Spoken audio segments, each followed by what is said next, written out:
Share বাজারের নতুন এবং গুরুত্বপূর্ণ আপডেট নিয়ে এই ভিডিওটি। তো আপনারা জানেন যে শেয়ার বাজারে ব্যবসা করতে গেলে কিন্তু শেয়ার বাজার সম্পর্কিত যে গুরুত্বপূর্ণ নিউজ, ডেটা, ইভেন্টগুলো থাকে সেগুলোকে নিয়ে কিন্তু আপডেটেড থাকতেই হয়।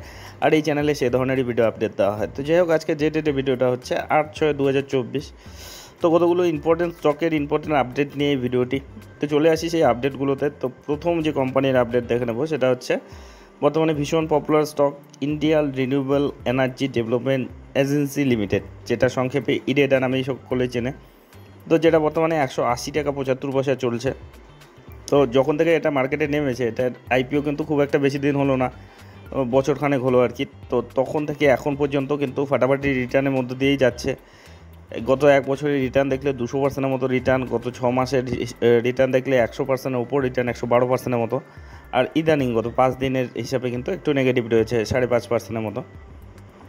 কারণ যেদিন যে রেজাল্ট হলো আর কি লোকসভা ইলেকশনে, সেদিন কিন্তু একটা বড়সড় কারেকশন দেখিয়েছিল, প্রায় 150 টাকার কাছাকাছি চলে এসেছিলো। সেখান থেকে কিছুটা রিকভার করেছে, কিন্তু পুরোপুরি রিকভার এখনও হয়নি। তো যাই হোক, এই কোম্পানি নিয়ে যেটা আর কি আপডেট রয়েছে আর কি, যেটা এক্সপার্টরা বলছে এই অবস্থায় এটাকে কেনা যায় কি না সে ব্যাপারে। তো যেটা আপডেটটা এক্সপার্টরা যেটা বলেছে আর কি, expert recommended buying IREDA shares despite recent tips. মানে রিসেন্টলি যে কারেকশন হয়েছে আর কি, তা সত্ত্বেও কিন্তু তারা বাইংয়েরই রিকমেন্ডেশন দিচ্ছে। তো এই কোম্পানির যদি দেখেন আর কি ডিটেলসে এই ব্যাপারটা, যে সিএনবিসি আওয়াজের একজন এক্সপার্ট সেবি রেজিস্টার্ড অ্যানালিস্ট যে রাজেশ সাতপুতে, তিনি যেটা বলেছেন যে Rajesh Satpute believes IREDA is good bet as long as the share ডিমেন অ্যাবভ 160 এপিস। মানে যতদিন পর্যন্ত 160 টাকার উপরে রয়েছে ততদিন পর্যন্ত কিন্তু এই শেয়ারটাকে পজিটিভ হিসেবেই ধরা হচ্ছে, আপ মুভের কিন্তু সম্ভাবনা রয়েছে। And if it ব্রেকস past 190 it could go up 230 to 240। মানে যদি 190-এর রেঞ্জটা ভেঙে দেয় আর কি, তবে কিন্তু সেটা 230 থেকে 240 টাকা পর্যন্ত কিন্তু যেতে পারে, যেটা তিনি বলেছেন।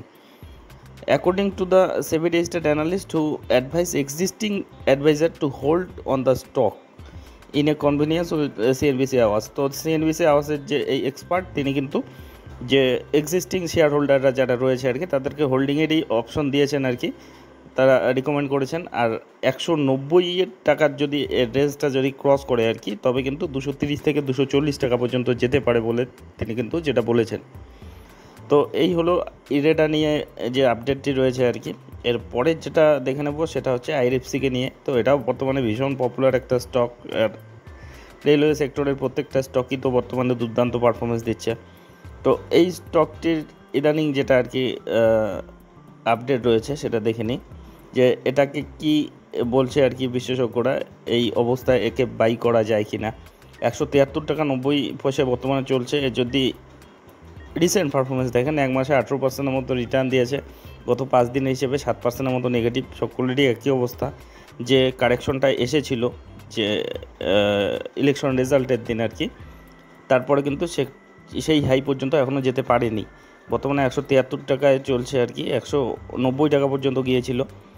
তো যেটা বিশেষজ্ঞরা বলছে সেটা দেখে নিই। দেখুন, market expert Rajesh Satpute believe IRFC has significant momentum, এখনও কিন্তু মোমেন্টামের মধ্যেই রয়েছে। As a high beta stock the share price of IRFC fluctuate significantly with an increase in market volatility. মানে ইদানিং যে ভোলাটিলিটি রয়েছে মার্কেটে, ইলেকশন যে ইভেন্ট রয়েছে তার পরিপ্রেক্ষিতে, তাতে কিন্তু এই স্টকটিও ভোলাটিলিটি দেখাতে পারে বলে তারা বলছে আর কি।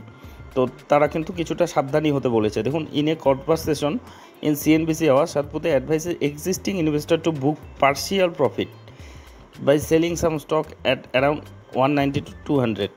মানে পার্সিয়াল মানে কিছুটা কিন্তু প্রফিট বুক করতে বলেছেন, যখন 190 থেকে 200 রেঞ্জের মধ্যে যাবে আর কি। যে এই ভোলাটিলিটি কিছুদিন কিন্তু এই রেঞ্জের মধ্যেই থাকতে পারে বলে তারা বলছে, যে 190 থেকে 200 টাকার মধ্যে যখন যাবে আর কি, তখন কিছু প্রফিট বুক করতে বলেছে। আর লং টার্মের হিসাবে তো সেটা যে বিশেষজ্ঞরা কিন্তু বাইংয়েরই রেখেছে আর কি, যারা লং টার্ম 5-10 বছরের চিন্তাভাবনা করছে ইনভেস্টিং পারপাসে। আর ট্রেডিং পারপাসে যারা আর কি করেন, তাদের কিন্তু এই ব্যাপারটি মাথায় রাখতে বলেছেন। এই যে এই রেজিস্ট্যান্স, এটাকে একটা রেজিস্ট্যান্স হিসেবে ধরা হচ্ছে টেকনিক্যাল ভাষায়, যেটাকে বলে 200 টাকার যে রেঞ্জটা, 190 থেকে 200 টাকার যে রেঞ্জটা, সেটাকে এই রেঞ্জের মধ্যে গেলে কিন্তু প্রফিট বুকিংয়ের কথা বলেছেন। যেটা আরও বলেছেন যে হাইব্রিড স্টক আর stocks with a high volatility, meaning they are more likely to fluctuate in value. মানে তারা বলছে যে এই রেঞ্জের মধ্যে কিন্তু ফ্লাকচুয়েট করতে পারে আর কি। তো বর্তমানে এটা 173 টাকার আশেপাশে চলছে। তো যাই হোক, এই ব্যাপারটি নিয়ে এর আপডেটটি ছিল। তো এরপরে যেটা আপডেট দেখে নেব সেটা হচ্ছে আরভিএনএলকে নিয়ে। তো রেল বিকাশ নিগম লিমিটেড, যেটা বর্তমানে 374 টাকায় চলছে। তো এটাও রেলওয়ে স্টকগুলোর মধ্যে দুর্দান্ত পারফরমেন্স দিয়েছে। গত এক মাসের রিটার্ন দেখুন 43% মতো রিটার্ন, গত 6 মাসে টাকা ডবলের চেয়ে বেশি করে দিয়েছে, 110% রিটার্ন, গত এক বছরে 200%-এর কাছাকাছি রিটার্ন, আর 5 বছরে 1300%-এর রিটার্ন। তো বুঝতেই পারছেন একেবারে পিকে রয়েছে কিন্তু। তো ইদানিং 5 দিনের রিটার্ন যদি রিসেন্ট দেখেন তবে কিন্তু 5.5%-এর মতো এখনও ডাউন রয়েছে। তো আচ্ছা, এই স্টকটি যেটা আপডেট রয়েছে সেটা দেখে নিন। তো multibagger railway stock rises on RS 495 crore order win from NTPC. তো এনটিপিসি জানেন পাওয়ার সেক্টরের একটা দিগ্গজ কোম্পানি। তো সেই বড় কোম্পানি থেকে কিন্তু একটা বড় সড়ো অর্ডার পেল 495 কোটির। তো এটা যদি দেখে নেন যে share state run Rail Vikas Nigam were trading higher in a weak market today after the firm won RS 495 crore order from NTPC. তো এনটিপিসি থেকে 495 কোটির অর্ডারের জন্য কিন্তু গত শুক্রবারের কথা এটা, তারা কিন্তু পজিটিভিটি দেখিয়েছে আর কি। তো সেদিনকার যদি আপনি দেখেন আর মোটামুটি 2%-এর মতো র্যালি দেখিয়েছিল। তো the letter award pursuant to project execution agency PEA থেকে কন্ট্রাক্টটা পেয়েছে। দেখুন, contract for execution of balance civil এবং HM work of barrage complex including part HRD package of Rammam hydro electric project stage 3। তো রামান হাইড্রো ইলেকট্রিক প্রজেক্টের জন্য আর কি civil এবং HM ওয়ার্কের জন্য কিন্তু এই ডিলটা তারা পেয়েছে, এই কাজের কিন্তু অফার পেয়েছে 495 কোটি টাকা। তো যাই হোক, এই আপডেটটি অবশ্যই তাদের রেভিনিউ এবং তাদের প্রফিটেবিলিটি গ্রোথ করতে সহযোগিতা করবে। তো এরপরের যেটা আপডেট দেখে নেব সেটা হচ্ছে বাজারের সবচেয়ে বড় ব্যাংক, লিডিং ব্যাংক HDFC ব্যাংকে নেমে। তো HDFC ব্যাংকের যেটা আপডেট রয়েছে সেটা দেখে নিন যে ইনক্রেডিট ইকুইটিস একটা সংস্থা, বড় সংস্থা, বিখ্যাত সংস্থা, on Thursday said expects HDFC Bank Limited to continue to maintain its leadership position in retail lending and further strengthen its retail liability franchises in the mid to long term.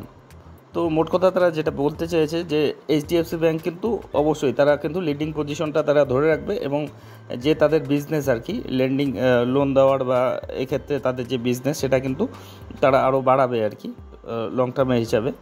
R it seize HDFC bank return on asset 2% and return on equity 70% going ahead, মানে 70% হিসাবে কিন্তু return on equity তাদের চলছে আর কি। InCred suggest high conviction add on the stock with a price target of 2000। তো 2000 টাকার price টার্গেটে যেতে পারে বলে কিন্তু এরকম তারা সম্ভাবনা দেখছে আর কি। HDFC bank is surfing on the turning tide. তো বহুত দিন ধরে কিন্তু আন্ডার পারফর্ম রয়েছে HDFC ব্যাংক, বিশেষ করে তাদের যে মার্জারের পরে কিন্তু তাদের যে গতিটা আরও কিন্তু স্লো হয়ে গিয়েছে। তো লিকুইডিটির কিন্তু সমস্যা রয়েছে তারা যেটা বলছে, ডিটেলসে পড়লে তাই বোঝা যাবে আর কি।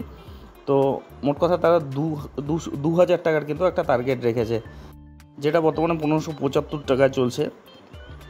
আর ইদানিংয়ের যদি পারফরমেন্স দেখেন তবে কিন্তু টার্ন অ্যারাউন্ড করার একটা কিন্তু সম্ভাবনা দেখাচ্ছে। দেখুন, গত এক মাসের হিসাবে প্রায় 9%-এর মতো রিটার্ন, গত 5 দিনেও পজিটিভ রয়েছে। মানে খুব কম শেয়ারই, মানে যেদিন ইলেকশনের রেজাল্ট বেরোলো তারপরে কিন্তু একটা বড়সড় পতন এসেছিল, এই শেয়ারেও এসেছে 1400-1450 টাকার কাছাকাছি চলে এসেছিল এই শেয়ার।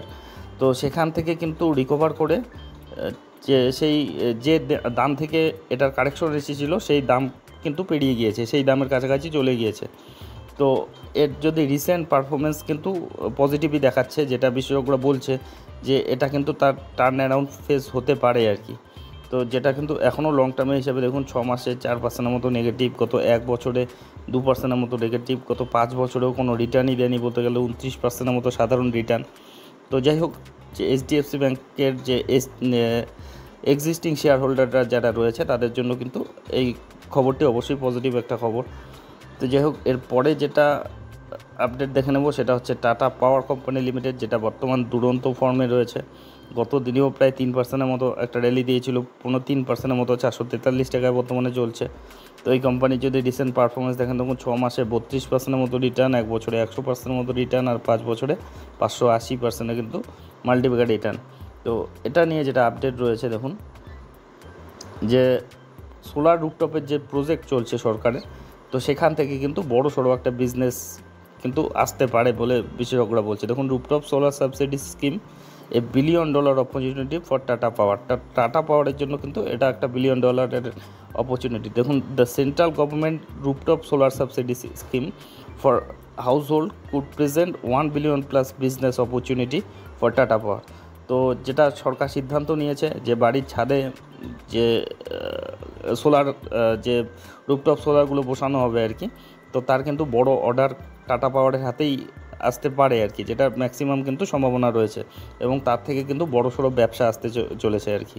তো এই লং টার্মে তো অবশ্যই টাটা পাওয়ার অবশ্যই একটা ভীষণ ভালো স্টক লং টার্মের জন্য, যারা 5 বছর 10 বছরের জন্য ইনভেস্ট করতে চান। কিন্তু শর্ট টার্মেও কিন্তু একটা বুম আসতে পারে বলে বিশেষজ্ঞরা কিন্তু বলছে। তো যাই হোক, এর পরের যেটা আপডেট দেখে নেব, তার আগে দেখে নিন যে দেখুন রিসেন্টলি যে বিশেষজ্ঞরা কিন্তু বাইংয়ের কথাই বলেছে। Hindustan Unilever, Tata Power, Godrej Consumer, Tata Consumer, Canara Bank, Vodafone Idea, এসবদের কিন্তু টপ পিক্স। দেখুন, অ্যানালিস্ট টপ পিক্স এই কোম্পানিগুলো রয়েছে, তার মধ্যে টাটা পাওয়ারও রয়েছে। তো এর পরের যে খবর দেখে নেব সেটা টাটা মোটর, যেটাও দুরন্ত ফর্মে রয়েছে। গত দিনে 3.25%-এর উপরে 3.5%-এর কাছাকাছি কিন্তু র্যালি দিয়েছে, 970 টাকায় চলছে। 1000 টাকার গন্ডি ছড়িয়ে গিয়েছিল, সেখান থেকে একটু কারেকশন এসেছিল, তো মোটামুটি রিকভার করা শুরু করে দিয়েছে। গত 5 দিনের হিসাবে দেখলেও কিন্তু প্রায় 2.5%-এর উপর র্যালি রয়েছে। গত 6 মাসে 34%-এর র্যালি, 1 বছরে 72%, 5 বছরে 500%-এর কাছাকাছি, 490%-এর মাল্টিপ্যাকার রিটার্ন। তো অবশ্যই ইভি নিয়ে কাজ করা, ইভি সেক্টরে এটা 1 নাম্বার কোম্পানি বলা যায় মার্কেটে। তো লং টার্মে হিসেবে তো অবশ্যই একটা দুরন্ত স্টক। কিন্তু এর যেটা আপডেট রয়েছে আর কি আপাতত দেখুন, 2:1 split, Tata's auto giant make big launch, check prices for premium hatchback Altroz. তো তারা একটা নতুন কিন্তু তাদের গাড়ি যেটা মার্কেটে নামাতে চলেছে, যেটা হচ্ছে অ্যালট্রস রেসার। দেখুন, Tata Motor has made big announcement, এটাকে বড় অ্যানাউন্সমেন্ট হিসেবেই ধরা হচ্ছে। The leading automobile company has launched its much awaited premium hatchback in a sporty avatar. Sports car হিসেবে কিন্তু নামছে Altroz Racer. The launch comes ahead Tata Motors split into 1:2 between commercial vehicle এবং passenger vehicle. তো passenger এবং commercial ভেহিকেলের যে তাদের business রয়েছে আপাতত তো কিন্তু একসাথেই রয়েছে, সেটাকে কিন্তু আলাদা করার চিন্তাভাবনা চলছে। এই খবরটা কিন্তু কিছুদিন ধরেই মার্কেটে রয়েছে। এবং 1:2 হারে যেটা হবে আর কি, কমার্শিয়াল ভেহিকেল এবং প্যাসেঞ্জার ভেহিকেলের মধ্যে যে স্প্লিটটা হবে আর কি 1:2 হারে হতে পারে, যেটা এখনও কিন্তু সোর্সের মারফত, অফিসিয়ালি তো এই খবর এখনও আসেনি। তো যাই হোক, এই আপডেটের পরিপ্রেক্ষিতেই কিন্তু এই গতিটা বলে বিশেষজ্ঞরা ভাবছে। এর আগের দিন কিন্তু প্রায় 3.5%-এর মতো মোটাসোটা র্যালি দিয়েছিল। তো যাই হোক, আরও একটি যেটা আপডেট রয়েছে সেটা স্টক স্পেসিফিক না বলে এটাকে সেক্টর স্পেসিফিক বলা যায়, যে রেলওয়ে সেক্টরটাকে নিয়ে আর কি। তো যেটা বিশেষজ্ঞরা বলছে যে ইদানিং কিন্তু আপনারা জানেন যে ইলেকশনের রেজাল্ট বেরিয়েছে, এখানে কিন্তু বিজেপি সরকার মেজরিটি পায়নি, তাদেরকে কিন্তু মানে অন্যদের মুখাপেক্ষী থাকতে হচ্ছে। তো যে শরিক দলগুলো রয়েছে তারা কিন্তু পুরো নেগোশিয়েট করছে আর কি এখন বর্তমানে। তো তাতে কিন্তু কতগুলো যে মিনিস্ট্রি রয়েছে তারা কিন্তু দাবি করছে, তার মধ্যে রেলওয়ে মিনিস্ট্রিটা কিন্তু দাবি করেছে। বিহারের একজন দাবি করেছে, দেখুন, Bihar needs railway ministry and special status. Gangster turn politician Ananda Mohan একজন যে পলিটিশিয়ান আর কি সেখানকার, তিনি আগে গ্যাংস্টার ছিলেন। তো বুঝতেই পারছেন, তো সেই তিনি আর কি দাবি করেছেন যে রেলওয়ে মিনিস্ট্রিটা কিন্তু যাতে তাদের হাতে চলে যায় আর কি, তাদের হাতে যাতে থাকে। তো এটা যদি হয় আর কি, বলা যায় না, নেগোশিয়েট চলছে। তো হলে যে এই সেক্টরটাতে কিন্তু একটা স্লো ডাউন আসতে পারে, কারেকশন আসতে পারে বলে বিশেষজ্ঞরা ভাবছে। ডিটেলসে পড়লে বুঝতে পারবেন। তো যাই হোক, এই ব্যাপারটি মাথায় রাখবেন। আর অলরেডি কিন্তু এই সেক্টরগুলো প্রচণ্ড র্যালি দিয়েছে। তো এই আপডেটগুলি নিয়ে এই ভিডিওটি ছিল। তো এ ধরনের আপডেট যদি আপনাদের উপকারে লেগে থাকে তবে অবশ্যই চ্যানেলটি সাবস্ক্রাইব করে রাখবেন। আর ভিডিওটি শেষ পর্যন্ত দেখার জন্য ধন্যবাদ।